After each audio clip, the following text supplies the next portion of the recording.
we are going to share with you, which is concerning on this ministry,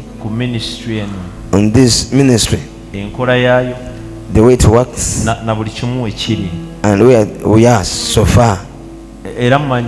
And I know from today, God is going to do for you in the special way.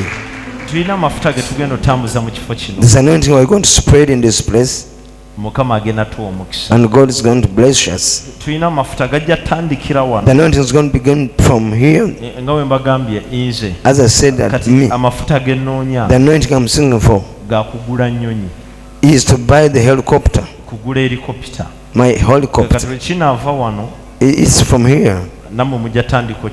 You'll be able to see it physically. You have a few clap because you cannot clap loud because I speak about the impossibility. Yeah, what is impossible is already cars. Someone who is going to come from this pulpit and spread where you are, scatter where he's going to scatter where you are. My daughter, anointing of marriage is going to come from here, then it's scattered to you. This year, after done with mine, then we'll be able, whoever born again pray from this place. Esanyu cannot do it first before the Father. Whoever we are first before me, it was a mistake. Whoever had a preparation this year to be married or to marry, you have to wait for me when I'm done. Then you will be continuing. You will follow me. Now this year in November, they say children, they don't go there to do equations. The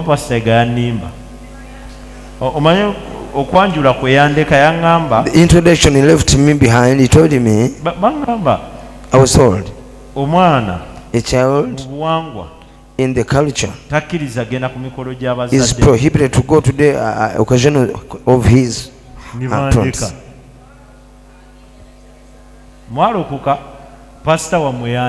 Your pastor left me behind. I didn't go. Now children, they're not allowed to attend the functions of their parents. I don't want you to come to attend on my occasion or function. God is home to God. I have my people, please. It's you. Praise the Lord. So in November, thereafter in November, it's a shame I cannot recall the date. 23rd. 23rd, 20 what? Remind me.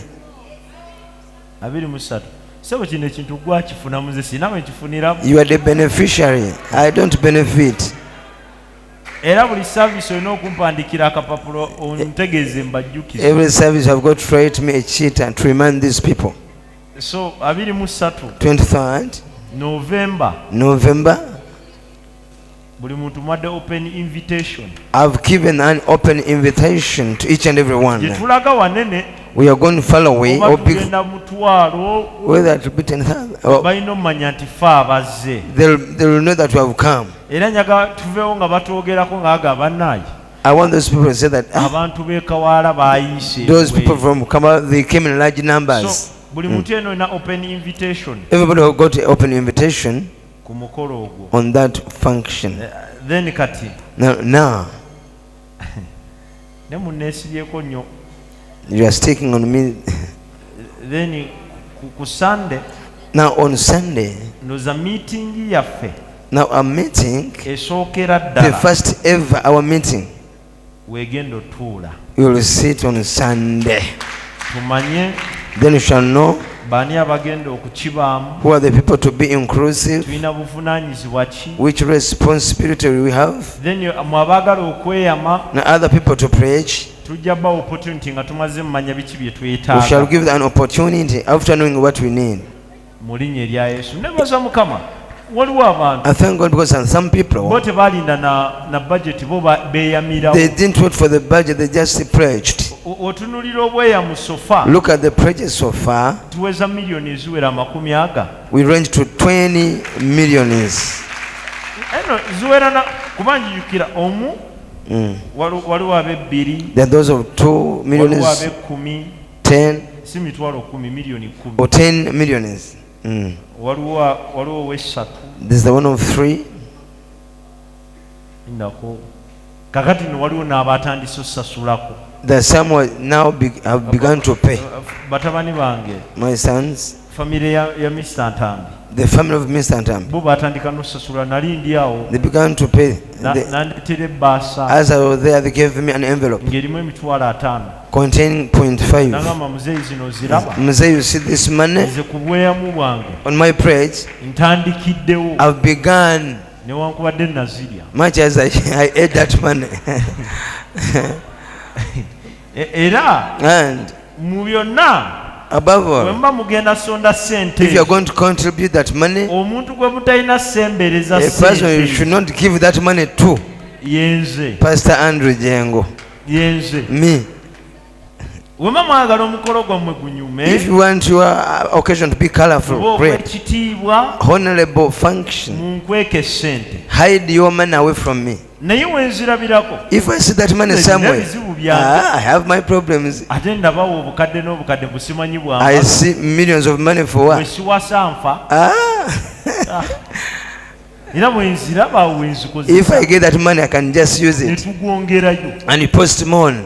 Kati mwabagenda mu meeting. If you are going for the meetings, in fact, in the farm, meeting esooka gye mulina okunzikiriza mbeeru. the first meeting is the one to allow me to be there. Naye eziddako. Other meeting to continue. Mungobe. Just chase me. Sijja kayana. I will not argue with you. Mukama mulungi. Amen. Naye mumanye kyonna kye mugenda oyingira bagenda baleega. Get to know what we are going to enter. They are going to, ente ze batusabye zirya bunomu nnyo. the cattle, they ask for their abdomen. It's as if you take 50 cows or cattle. Aha. Wanji zezo. They are the ones. Aya singa naye mutabani wo bazimusaba n'olya we kiruma. Mukama mulungi. God is good. So, yaffe esookera ddala. Our first week egenda kutuulaawo. is going to sit. Okay. Tuli revival. We are revival. Christian church. Christian church.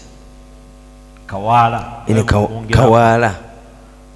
It was supposed to be in the beginning. Kino ekyokubizaayo. Now about to sending them back okubizaayo. Kirina we kyava. It came from somewhere. Ne kitandikiraawo. It began from there. Mwana wa Katonda. Child of God. Okubeerawo kwaffe. Our presence here. Tulina omusingi. We have the foundation gwe twasangawo. that we found in a place. Abakazi n'abasajja. The men and the women. Ab'amaanyi. The mighty ones. Abaali batatya. They could not fear anything. Nga Bible weegamba. And the Bible says mu 2 Timothy. in 2 Timothy.